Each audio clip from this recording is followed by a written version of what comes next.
Hey gamers, Gecko here. My camera is making so many noises right now. Some of you probably remember back around when 2.0 came out, I made a video basically saying that I wanted to go on a little bit of a training arc to try and win my local. If you don't know, Sunday Face Off is a monthly-ish tournament in which they have Guilty Gear Strive as a game. They also generally have other stuff like Street Fighter 6, sometimes they have Grand Blue. They do Tekken tournaments as well, but that's like a completely different venue, and you know, none of the other games really meddle with it. I like to try to go to it every time that I can because it's the closest local to me. I think it's very important to support your locals as a fighting game player who's pretty invested in the scene. And even then, it's just a fun time, even if you're not that good. I love going to my local, and this Sunday Face-Off was one of the best that I've ever been to. There was so many people there. The room was a little bit hard to walk through at peak times because of the amount of people that were packed into it. But it was a great sight to see. This is partly due to the fact that there was Street Fighter 4 and Marvel vs. Capcom 3 on the docket, so a lot of the older players who didn't really come around for any of the new games came back, but still, it was great to go to, and I had an amazing time. But, as I said in that video, I haven't won that local in a very, very, very long time. The last time I won that tournament was like 2 years ago at this point, maybe even more. So it's been a very, very long time since I've won my local. I consistently get second or worse, and I said I really wanted to try and do better. I wanted to win. I wanted to do the best that I can. Yeah, that didn't happen. That did not happen at all. I've talked about this a little bit in the last Solo EU video I made. I talked about it at the end, but the drive for competition just isn't there right now. I knew at the start of last week that I was wanting to take a break from competing, so that's what I'm gonna do. I basically went into that Sunday Face-Off with the idea that I'm probably not gonna win, which sucks, because I felt like I put a lot of work in, and even then, it didn't end up mattering. But I learned some pretty valuable lessons from this entire experience, and I don't want to make this seem like it's all doom and gloom. I know that the thumbnail and the title and everything makes it look pretty bad, and my general tone has been a bit defeatist, but I did learn a lot from this experience, and I think I should share what I learned. You know? Not like tech-wise, I'm talking more philosophical type stuff. To begin with, oh! Let me go fix that real quick. Oh my god. That's crazy. Hey guys, this is what my full office looks like. You can see my guitar. You can see the sweets that I've had there since a very long time. That's crazy. Alright, let's fucking fix the camera again. Looks pretty good. Kinda. Sorta. I might work on the wide angle lens a little bit later. That was a fun detour. Number one big thing I learned. There is no shortcut.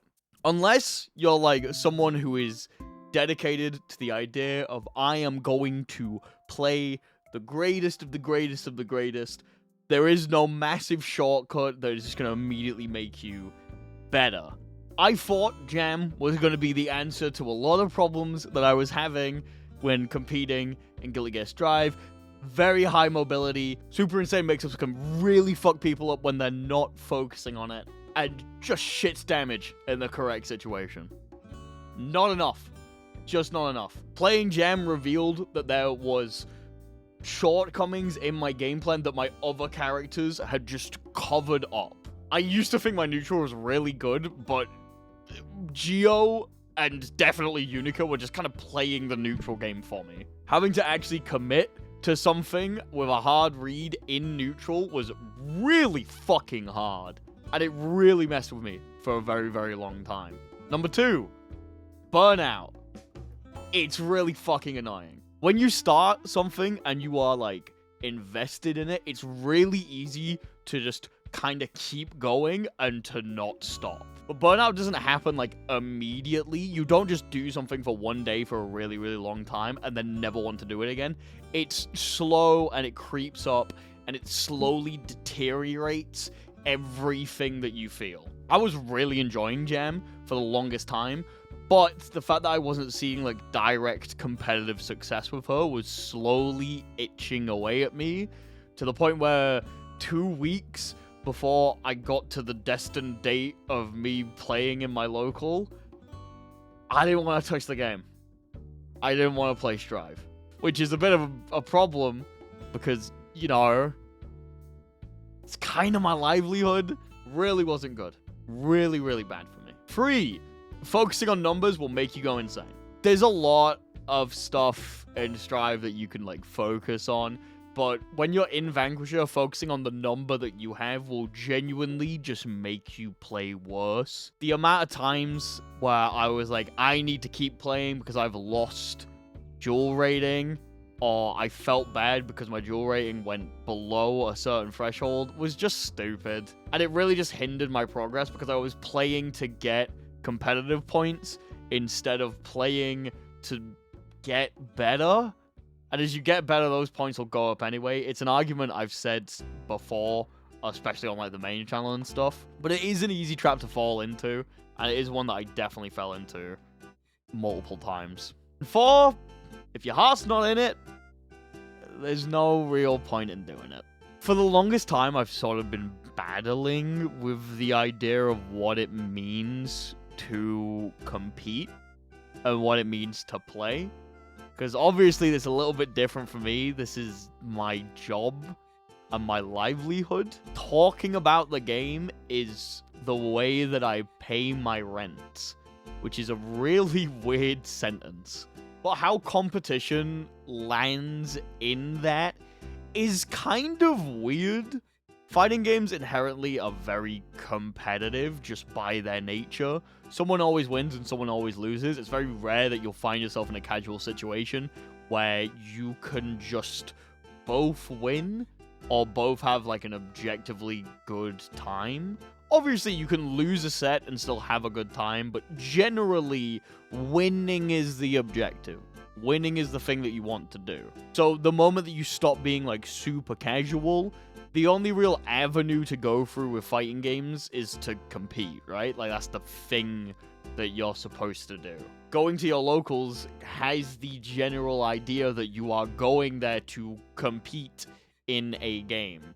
Going to majors, while a little bit different nowadays, still has the general idea that you're going to at least play in one of the games. Generally, if you are playing fighting games, the goal is to get better because you'll compete at some point. At least that's how it felt for me. And with the idea that I don't want to compete as much sort of creeping into my brain, it led to a situation where the entire reason that I'm playing these games begins to unravel a little bit. So